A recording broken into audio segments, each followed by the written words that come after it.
melihat kemarin pada saat sidangnya Nikita penuh dengan polemik dan juga kegaduhan juga. Gimana nih Pak mungkin yang Bapak tanggapi? Baik, terima kasih. Assalamualaikum warahmatullahi wabarakatuh.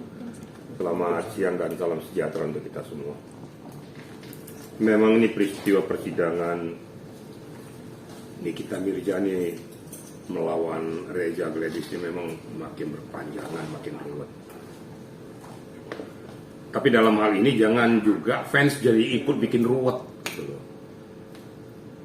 Yang saya harap pada fans-fans ini baik pihak Reza maupun pihak Nikita memberikan edukasi, berikan penguatan moral, penguatan mental, bukan membuat suatu peristiwa itu semakin membias. Itu pertama dulu. Yang kedua, ini kalau saya lihat peristiwanya bermula dengan pada saat Nikita Mirzani meminta diperdengarkan flash disk yang dia miliki tentang suatu peristiwa, ada percakapan antara penegak hukum dengan pihak kakaknya Nikita, kalau nggak salah itu Mufid ya, saya hafal semua itu. Nah, sangat disayangkan harusnya pada saat itu diminta oleh Nikita, pihak majelis hakim ataupun di agenda persidangan, kalau memang tidak bisa diperdengarkan, pada saat itu diberikan kesempatan untuk bicara bahwa nanti akan ada waktunya. Itu yang pertama sekali loh ya, akibat awal mula kisruhnya. Kan langsung keluar sidang tutup langsung pergi. Nah ini juga tidak manusiawi, harusnya berikan juga kesamaan hukum. Karena bagaimanapun Nikita juga pengen hak-haknya juga diakui. Karena dia kan sekarang jadi terdakwa. Jadi terdakwa dia juga pengen membela dirinya dong. Setidak-tidaknya dia bisa meringankan peristiwa yang menerpa dirinya. Atau setidak-tidaknya meringankan hukumannya bahwa saya lakukan ini bukan ansih saya pribadi, tapi ada campur tangan orang-orang tertentu. Bahkan yang ada di dalam flash disk ini, yang saya tidak mau membahas karena saya belum mendengar, walaupun saya sudah dengarkan dari rekaman yang bocor di media, nanti saya akan bahas itu. Nah ini kan dari awal ini, maka saya katakan pada sidang berikutnya saya mohonkan, saya minta lagi bahwa Nikita dengan kuasa hukumnya untuk membuka kembali, minta permohonan ke pengadilan. Nah di situ dijawab oleh majelis hakim, ya nanti ada waktunya akan kita perdengarkan. Nah disinilah terjadinya kontradiktif itu, memaksa harus diperdengarkan, itu juga salah, nggak boleh. Seluruh agenda persidangan, perjalanan persidangan adalah kuasa daripada majelis hakim. Tidak boleh diintervensi oleh siapapun. Seharusnya tunggu aja. Yang penting satu ketika tiba waktunya aja pembuktian diberikan kepada dia, itu harus diperdengarkan. Nah inilah awal mula kekisruhan itu mulai terjadi. Ya, itu yang pertama dulu ya. Kemudian yang kedua, tentang adanya tanya jawab antara JPU dengan Doktif, kan begitu. Nah mungkin ada beberapa hal yang disampaikan oleh Doktif terus diinterupsi oleh JPU. Seharusnya ini kita nggak perlu ikut. Kenyataan ajang tanya jawab antara Doktif dengan JPU. Ya ini aja harus bicara, nggak usah masuk di sana. Ini kesalahan di situ, nggak boleh. Nah saya lihat juga, saya berharap juga kepada kuasa hukum Nikita dan Nikita sendiri, kalau yang mau dihadirkan ke sidang pengadilan itu saksi-saksinya, kemungkinan saksi ada car atau saksi yang lain, hal-hal yang berhubungan dengan substansi permasalahan yang berkaitan dengan 369 ayat 1 untuk 55 itu dan TPPU.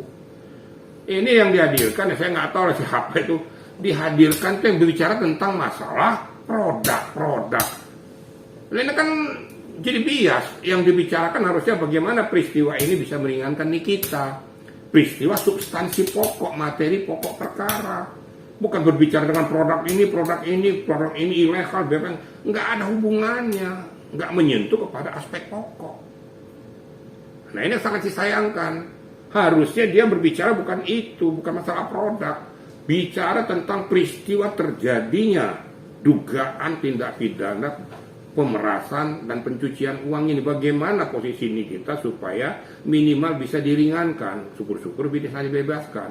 Bagaimana peristiwanya? Ternyata memang pemberian ini karena rasa pertemanan, tidak ada indikasi di belakangnya. Ini yang harus diceritakan. Contoh adoptif. Siapa sih? Oki.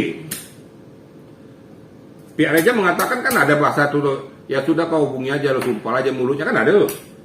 Nah ternyata di agenda persidangan tidak diakui oleh Dr. Oki.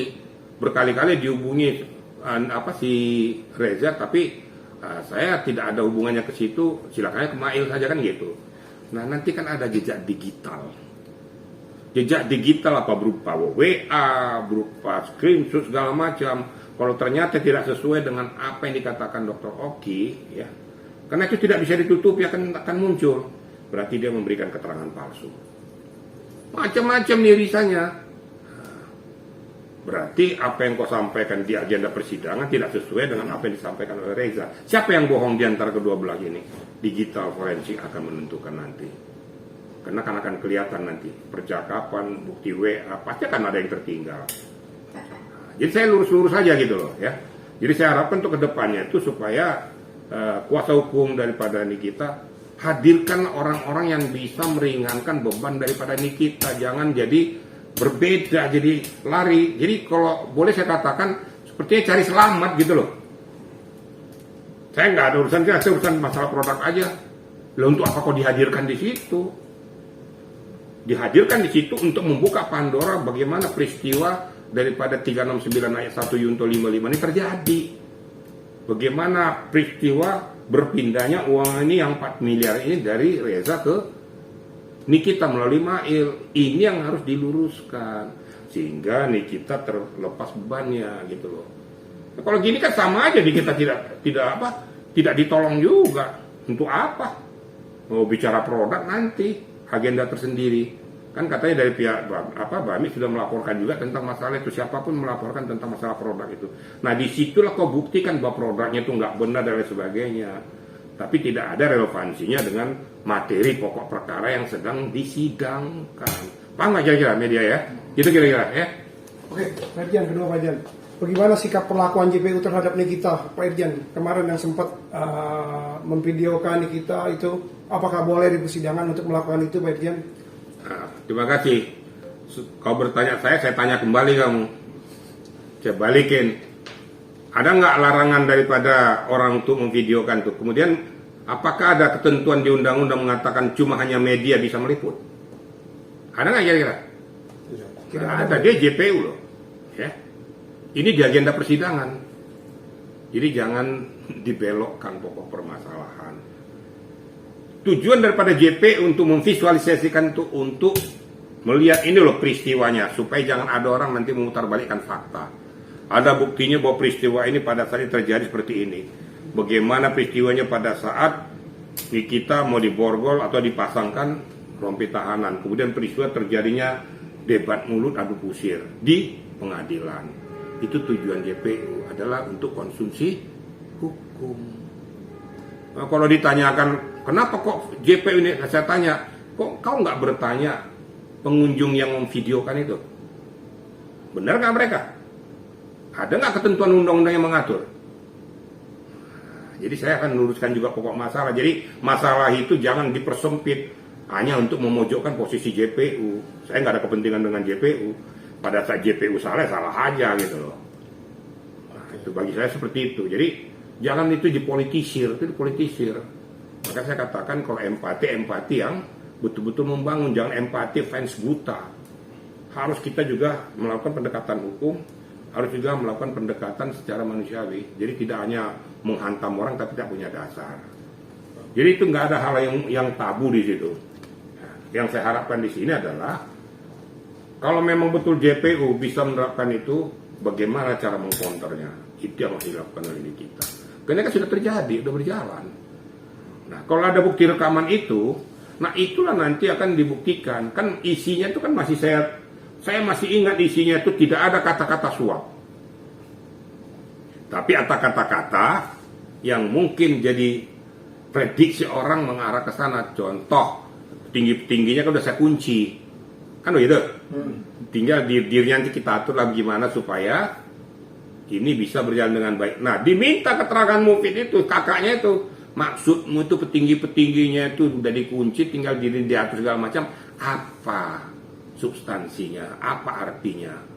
Harus kau jelaskan. Dikunci model apa? Pakai apa dikunci? Apakah pakai bahasa atau pakai dengan cara-cara yang lain? Itu yang harus dibongkar. Nanti akan ketahuan titik Pandoranya bahwa memang terjadinya suatu peristiwa. Peristiwa apa? Belum bisa saya ngomong. Saya kalau ngomong sebagai orang hukum, sebelum ada data bukti fakta, saya tidak boleh berbicara. Karena saya akan mendahului hukum.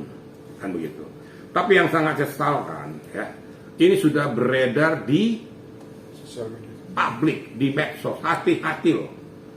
Menginformasikan data seseorang atau data institusi secara ilegal, ya, melalui media massa, kena undang-undang ITE. Ingat Yoko? Dia mainkan di medsos, kena dia masuk sekarang di Salemba. Kalau memang mau melakukan hal tersebut melalui media hukum, hukum nggak bisa saya percaya nanti. Kau lihat saja, betul nggak diperdengarkan? Kalau nggak diperdengarkan kita tuntut. Minta kepada tertinggi bahwa dari Mahkamah Agung, kenapa saya dikebiri? Kenapa saya dianaktirikan? Saya tidak boleh membela hak saya. Ini kita berhak untuk itu. Jadi ada waktunya gitu, Pak? Ada waktunya, kan hakim sudah ngomong. Nanti ada waktunya, waktu ajang pembuktian. Nah, di situ diberikan kesempatan kita buka selebar-lebarnya.